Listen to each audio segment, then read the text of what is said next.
یہ دیکھ کر آپ کے چچا ابو طالب نے آپ کا نکاح پڑھا دیا۔ دوستو اس کے بعد حضرت ختیجہ اور پیغمبر محمد صلی اللہ تعالی علیہ وسلم کے نکاح کا خطبہ آپ کے چچا ابو طالب نے پڑھا۔ اس میں اللہ کی حمد و ثنا کی گئی۔ اس کے بعد قبول نامہ ہوا اور مہر بیان کیا گیا۔ مہر میں 20 اونٹنی لکھی گئی۔ دوستو یہ ملک شام کی واپسی کے 2 مہینے کے بعد کی بات ہے۔ اس وقت آپ کی عمر 25 سال تھی اور حضرت ختیجہ کی عمر 40 سال تھی۔ حضرت ختیجہ آپ کی پہلی بیوی تھی۔ حضرت ختیجہ کے جیتے جی آپ نے کسی اور عورت کے ساتھ شادی نہیں کی۔ آپ کی تمام اولادیں بھی انہی سے ہوئی ہے۔ صرف حضرت ابراہیم حضرت ماریہ سے پیدا ہوئے تھے۔ دوستو پیغمبر حضرت محمد صلی اللہ تعالی علیہ وسلم اور حضرت ختیجہ رضی اللہ تعالی عنہا کی اولادیں یہ ہے، یعنی کہ آپ کے اولادوں کے نام یہ ہے۔ پہلے قاسم، پھر زینب، پھر رقیہ، پھر ام کلثوم، پھر فاطمہ اور پھر عبداللہ۔ آپ کے تمام لڑکے بچپن میں ہی انتقال کر گئے تھے۔ البتہ آدھی بیٹیوں نے آدھی نبوت کو پایا، اسلام لائی اور ہجرت بھی کی، اور سب کی سب آپ کی زندگی میں ہی انتقال کر گئی۔ صرف حضرت فاطمہ رضی اللہ تعالی عنہا آپ کی اس دنیا سے پردہ فرما جانے کے 6 مہینے کے بعد اس دنیا سے رخصت ہوئی۔ پیارے دوستو جیسا کہ آپ کو پتا ہے کہ شادی کے وقت پیارے نبی صلی اللہ تعالی علیہ وسلم کی عمر مبارک 25 تھی اور حضرت ختیجہ کی عمر 40 تھی۔ حضرت ختیجہ عرب کی امیر ترین خاتون اور تاجرین عورت تھی۔ آپ صلی اللہ تعالی علیہ وسلم پر جب پہلی آیت نازل ہوئی تو رسول اللہ صلی اللہ تعالی علیہ وسلم نے سب سے پہلے حضرت ختیجہ کو بتایا۔ اسلام قبول کرنے والی میں حضرت ختیجہ پہلی خاتون ہے، پہلی عورت ہے۔ اسلام کو پھیلانے میں نہ صرف اخلاقی بلکہ مالی طور پر بھی آپ نے بہت زیادہ آپ صلی اللہ تعالی علیہ وسلم کی مدد کی ہے۔ دوستو پیغمبر حضرت محمد صلی اللہ تعالی علیہ وسلم حضرت ختیجہ رضی اللہ تعالی عنہا سے بہت محبت کیا کرتے تھے، اور ان کی ہوتے ہوئے یعنی کہ حضرت ختیجہ کے جیتے جی آپ نے دوسری شادی نہیں کی تھی۔ اور عرب کا یہ رواج تھا کہ وہ 10 شادیاں کرتے تھے، 10 11 شادیاں تک اس وقت عربوں میں ہوا کرتی تھی۔ لیکن پیارے نبی صلی اللہ تعالی علیہ وسلم نے جب تک حضرت ختیجہ زندہ رہی تب تک انہوں نے دوسری شادی نہیں کی۔ حضرت ختیجہ اور پیغمبر محمد کا ساتھ تقریباً 25 سال تک رہا۔ اللہ کے پیغمبر حضرت محمد صلی اللہ تعالی علیہ وسلم نے فرمایا ہے کہ ختیجہ دنیا کی بہترین عورتوں میں سے ہے۔ آپ رضی اللہ تعالیٰ عنہ کی وفات کے بعد بھی پیغمبر حضرت محمد صلی اللہ تعالیٰ علیہ وسلم اکثر آپ کو یاد کیا کرتے تھے اور آپ کی سہیلیوں کو ہدیہ بھجواتے رہتے تھے۔ دوستوں پیغمبر حضرت محمد صلی اللہ تعالیٰ علیہ وسلم کی تمام اولادیں یعنی کہ آپ کے 6 بچے حضرت ختیجہ سے ہی ہے، سوائے حضرت ابراہیم رضی اللہ تعالیٰ عنہ کے۔ حضرت ختیجہ کی قبر مبارک جنت المعلی مکہ میں ہے۔ جس سال حضرت ختیجہ رضی اللہ تعالیٰ عنہ اور آپ کے چچا ابو طالب کا انتقال ہوا تھا، اس سال کو آپ نے غم کا سال قرار دیا۔ پیارے دوستو اعلان نبوت سے پہلے اللہ کے پیغمبر حضرت محمد صلی اللہ تعالی علیہ وسلم کچھ کھانے پینے کا سامان اپنے ساتھ لے کر غار ہرا کی پہاڑی پر چلے جایا کرتے، اور وہاں پر جا کر وہ اکیلے بیٹھتے اور اللہ کی عبادت کرتے، یعنی کہ اللہ کی عبادت میں مشغول رہتے تھے۔ یہ سلسلہ کافی دنوں تک ایسے ہی چلتا رہا، یعنی کہ کافی دنوں تک آپ اسی طرح سے غار ہرا کی پہاڑی پر جا کر اللہ کی عبادت کرتے رہے۔ ایک مرتبہ اللہ کے پیغمبر حضرت محمد صلی اللہ تعالی علیہ وسلم غار ہرا کی پہاڑی پر اللہ کی عبادت میں مشغول تھے کہ اتنے میں آپ کے پاس میں حضرت جبرائیل علیہ السلام اپنی اصل شکل و صورت میں آپ کے پاس تشریف لائے، یعنی کہ اچانک حضرت جبرائیل علیہ السلام آپ کے سامنے نازل ہو گئے۔ ہم آپ کو بتا دیں کہ یہ جبرائیل علیہ السلام فرشتوں کے سردار ہے، اور حضرت جبرائیل علیہ السلام کی طاقت اتنی ہے کہ اگر جبرائیل اپنا ایک پر پھیلا دے تو مشرق سے لے کر مغرب تک اس پوری دنیا کو چھپا سکتے ہیں، یعنی کہ اتنا بڑا حضرت جبرائیل علیہ السلام کا ایک پر ہے، اور حضرت جبرائیل علیہ السلام کے اس طرح کے 70,000 پر ہے۔ اب آپ سوچئے کہ حضرت جبرائیل کتنے زیادہ طاقتور ہوں گے اور کتنے بڑے ہوں گے۔ اس کے علاوہ حضرت جبرائیل کی پرواز کا عالم یہ ہے، یعنی کہ ان کی سپیڈ اتنی زیادہ ہے کہ یہ پلک جھپکتے ہی سدرا سے زمین پر آ جاتے ہیں، اور پلک جھپکتے ہی اس زمین سے واپس سدرا پر پہنچ جاتے ہیں۔ یہ حضرت جبرائیل علیہ السلام کی طاقت کا عالم ہے۔ اگر حضرت جبرائیل علیہ السلام چاہے تو اس پوری زمین کو اٹھا کر پلٹ سکتے ہیں۔ قوم لوط کو اسی طرح سے حضرت جبرائیل علیہ السلام نے پلٹا تھا۔ یہ حضرت جبرائیل علیہ السلام کی شان ہے جو اللہ کے ایک فرشتے ہیں۔ جبرائیل علیہ السلام کے ایک مقتدی بھی ہے جن کا نام اسرائیل علیہ السلام ہے، جن کو ملک الموت بھی کہا جاتا ہے۔ وہ ہر انسان کے گھر میں آتے ہیں اور جس انسان کو یہ ایک بار دکھ جاتے ہیں تو پھر وہ دوبارہ کسی اور انسان کو دیکھ نہیں پاتا ہے، یعنی کہ پھر وہ انسان کسی اور کو دیکھنے سے ہمیشہ ہمیشہ کے لیے محروم رہ جاتا ہے۔ حضرت اسرائیل کی طاقت اتنی زیادہ ہے کہ اگر اسرائیل کسی پر اپنی انگلی رکھ دے تو اس انسان کی موت ہو جاتی ہے، یعنی کہ وہ مر جاتا ہے۔ اب آپ سوچئے کہ جب حضرت اسرائیل کی طاقت یہ ہے تو پھر اللہ کے فرشتے حضرت جبرائیل علیہ السلام کی طاقت کا عالم کیا ہوگا۔ تو دوستو، یہی حضرت جبرائیل علیہ السلام پہلی بار اپنی اصل شکل و صورت میں اللہ کے پیارے نبی حضرت محمد صلی اللہ تعالی علیہ وسلم کے سامنے حاضر ہو گئے اور کہنے لگے، پڑھو اقرا۔ یہ سن کر آپ صلی اللہ تعالی علیہ وسلم نے فرمایا کہ مجھے پڑھنا نہیں آتا۔ حضرت جبرائیل نے دوبارہ کہا، پڑھو اقرا۔ آپ صلی اللہ تعالی علیہ وسلم نے پھر کہا کہ مجھے پڑھنا نہیں آتا۔ حضرت جبرائیل علیہ السلام نے تیسری مرتبہ کہا، پڑھو اقرا۔ تو آپ نے پھر کہا کہ مجھے پڑھنا نہیں آتا۔ اس کے بعد حضرت جبرائیل علیہ السلام نے اللہ کے پیارے نبی حضرت محمد مصطفیٰ صلی اللہ تعالی علیہ وسلم کو اپنے سینے سے لگایا اور سینے سے اس طرح سے لگایا کہ حضرت جبرائیل علیہ السلام نے حضور پاک صلی اللہ تعالی علیہ وسلم کی بغل میں اپنے دونوں ہاتھ ڈالے، یعنی کہ اللہ کے نبی کے دونوں ہاتھ باہر کی طرف کر دیے، اور پھر جبرائیل نے پیارے نبی کو اپنے سینے سے لگایا اور پھر زور سے دبا دیا، یعنی کہ بہت زور سے دبا دیا۔ حدیث شریف میں آتا ہے کہ اللہ کے پیارے نبی حضرت محمد صلی اللہ تعالی علیہ وسلم نے فرمایا کہ اس وقت حضرت جبرائیل نے مجھے اتنی زور سے دبایا تھا کہ قریب تھا کہ میری جان نکل جاتی، مگر جبرائیل نے مجھے زور سے دبا کر چھوڑ دیا اور پھر فرمایا کہ پڑھو اپنے رب کے نام کے ساتھ جس نے آپ کو اور تمام دنیا کو پیدا فرمایا ہے، پیدا کیا ہے انسان کو زمین و خون کے جمے ہوئے ایک لوتھڑے سے۔ پڑھو، حال یہ ہے کہ تمہارا رب بڑا ہی رحم کرنے والا ہے۔ پھر اللہ کے پیارے نبی حضرت محمد صلی اللہ تعالی علیہ وسلم پڑھنے لگے اور پھر آپ بہت گھبرائے ہوئے غار ہرا کی پہاڑی سے اتر گئے اور اپنے گھر آ گئے، یعنی کہ وہ واقعہ ہونے کے بعد میں اللہ کے پیارے نبی حضرت محمد صلی اللہ تعالی علیہ وسلم گھبرائے ہوئے اپنے گھر تشریف لائے۔ اس وقت آپ کا بدن کانپ رہا تھا، جس طرح سے انسان کا بدن سبھی سردی میں کانپتا ہے، یعنی کہ اس وقت آپ بہت ہی زیادہ خوف کی حالت میں آ گئے تھے۔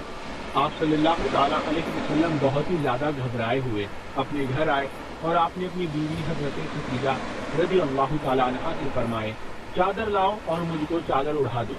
حضرت خدیجہ چادر لے کر آئے اور پھر آپ وہ چادر اوڑھ کر سو گئے۔ اس کے کچھ دیر بعد میں آپ صلی اللہ تعالی علیہ وسلم کے اوپر سے خوف کے اثرات کم ہوئے تو آپ نے اپنی بیوی حضرت خدیجہ رضی اللہ تعالی عنہا کو یہ سارا واقعہ بیان کیا، یعنی کہ غار ہرا کی پہاڑی پر جو بھی آپ کے ساتھ میں ہوا تھا وہ سارا واقعہ آپ نے حضرت خدیجہ کے سامنے بیان کر دیا۔ تو یہ واقعہ سن کر حضرت خدیجہ نے فرمایا کہ آپ کے اوپر یہ کوئی شیطانی کام نہیں ہو سکتا ہے، کیونکہ آپ نے تو ہمیشہ غریبوں کی مدد کی ہے، آپ نے تو ہمیشہ بیواؤں کو سہارا دیا ہے، آپ تو ہمیشہ یتیموں کے سہارے بنے ہو، آپ نے ہمیشہ بے سہارا لوگوں کی مدد کی ہے، اسی لیے آپ کے ساتھ میں اللہ تعالیٰ کچھ کبھی غلط نہیں ہونے دے سکتا۔ آپ کو اللہ کبھی اس طرح سے ضائع اور برباد نہیں کرے گا۔ دوستو، اس کے بعد میں حضرت خدیجہ اللہ کے پیارے نبی حضرت محمد صلی اللہ تعالی علیہ وسلم کو ساتھ میں لے کر اپنے چچا زاد بھائی حضرت براق ابن نوفل کے پاس پہنچی، جو کہ اس وقت یہودیوں کے ایک بہت بڑے عالم ہوا کرتے تھے۔ یہ اصل میں پہلے مشرک تھے، یعنی کہ بت پرست تھے، لیکن یہ بہت ہی زیادہ تعلیم یافتہ تھے، اسی لیے بعد میں انہوں نے عیسائی دھرم کو قبول کر لیا تھا۔ پھر انہوں نے تورات اور انجیل کو حفظ بھی کر لیا تھا، یعنی کہ یہ اس وقت تورات کے بہت بڑے عالم تھے۔ اسی لیے حضرت خدیجہ اللہ کے پیارے نبی حضرت محمد صلی اللہ تعالی علیہ وسلم کو ساتھ میں لے کر اپنے انہی چچا زاد بھائی کے پاس پہنچی اور جا کر سارا واقعہ بیان کر دیا۔ حضرت براق ابن نوفل کے اس وقت اپنے بڑھاپے کی وجہ سے بینائی چلی گئی تھی، یعنی کہ اس وقت وہ دیکھ نہیں پا رہے تھے۔ جب انہوں نے اللہ کے نبی حضرت محمد صلی اللہ تعالی علیہ وسلم کی حالت سنی تو پوچھنے لگے کہ آپ کو کیا ہوا؟ تو آپ صلی اللہ تعالی علیہ وسلم نے فرمایا کہ میں غار حرا کی پہاڑی پر اللہ کی عبادت میں مشغول تھا، اتنے میں میرے پاس میں اس طرح سے ایک بہت بڑا شخص اچانک میرے سامنے آ گیا اور پھر وہ کہنے لگا کہ پڑھو۔ جب میں نے نہیں پڑھا تو اس نے پھر اپنے سینے سے لگا کر مجھ کو بہت زور سے دبایا، پھر میں نے پڑھنا شروع کر دیا۔ اب دوستو، جیسا کہ ہم نے آپ کو پہلے بتایا کہ حضرت براق ابن نوفل اس وقت کی تورات اور انجیل کے ایک بہت بڑے عالم تھے، اسی لیے وہ اللہ کے آخری نبی کے آنے کی تمام نشانیوں کے بارے میں اچھی طرح سے جانتے تھے۔ اسی لیے وہ یہ سن کر کہنے لگے کہ اللہ کی قسم، جو بھی آپ کے پاس آیا تھا وہ وہی اللہ کا فرشتہ تھا جو حضرت موسیٰ اور حضرت عیسیٰ علیہ السلام پر نازل ہوتا تھا، یعنی کہ جو فرشتہ حضرت موسیٰ اور عیسیٰ کے پاس میں آتا تھا وہی فرشتہ آپ کے پاس میں آیا تھا۔ اور ان قریب ہے کہ اب آپ کی قوم آپ کو آپ کے علاقے سے، آپ کو اپنے شہر سے باہر نکال دے گی، کیونکہ آج تک جس نے بھی حق کا علم بلند کیا ہے، جتنے بھی آج تک نبی اس دنیا میں آئے ہیں، ان سب کو اسی طرح سے سزا دی گئی ہے، کیونکہ حضرت براق ابن نوفل تورات اور انجیل کے بہت بڑے عالم تھے، اسی لیے وہ اللہ کے آخری نبی کے آنے کی تمام نشانیوں سے اچھی طرح سے واقف تھے، اسی لیے انہوں نے یہ ساری باتیں آپ کو بتا دی۔ اور انہوں نے اس سے پہلے حضرت ختیجہ سے بھی یہ سن چکے تھے کہ وہ پیغمبر حضرت محمد صلی اللہ تعالی علیہ وسلم سے نکاح بھی اس لیے کیا کہ آپ سچے ہیں، آپ امانت دار ہیں۔ یہ ساری باتیں بتا کر پھر حضرت براق ابن نوفل فرمانے لگے، اگر میں اس وقت تک زندہ رہا تو میں تمہاری ضرور مدد کروں گا۔ اس کے بعد میں یہ سن کر وہیں پر حضرت ختیجہ نے آپ کا پہلا کلمہ پڑھ لیا، یعنی کہ حضرت ختیجہ پہلی عورت تھی جو آپ پر ایمان لے آئی، اور دوسرے یہ حضرت براق ابن نوفل تھے جس نے آپ صلی اللہ تعالی علیہ وسلم کی تصدیق کی، یعنی کہ آپ کے بارے میں بتایا، یعنی کہ دوسرا کلمہ انہوں نے پڑھا۔ آگے کا واقعہ انشاءاللہ بہت ہی جلد اپلوڈ ہوگا، تو اس ویڈیو کو بنانے میں بہت محنت لگی ہے، تو آپ لوگ اس محنت کے لیے ایک لائک ضرور کریں اور اسے اپنے دوستوں میں 12 ربیع الاول سے پہلے شیئر ضرور کریں۔ اگر آپ نے یہاں تک ویڈیو دیکھا ہے تو آپ لوگوں کا بہت بہت شکریہ۔ ہم ملتے ہیں آپ کو ایک نئی ویڈیو کے ساتھ، تب تک کے لیے السلام علیکم۔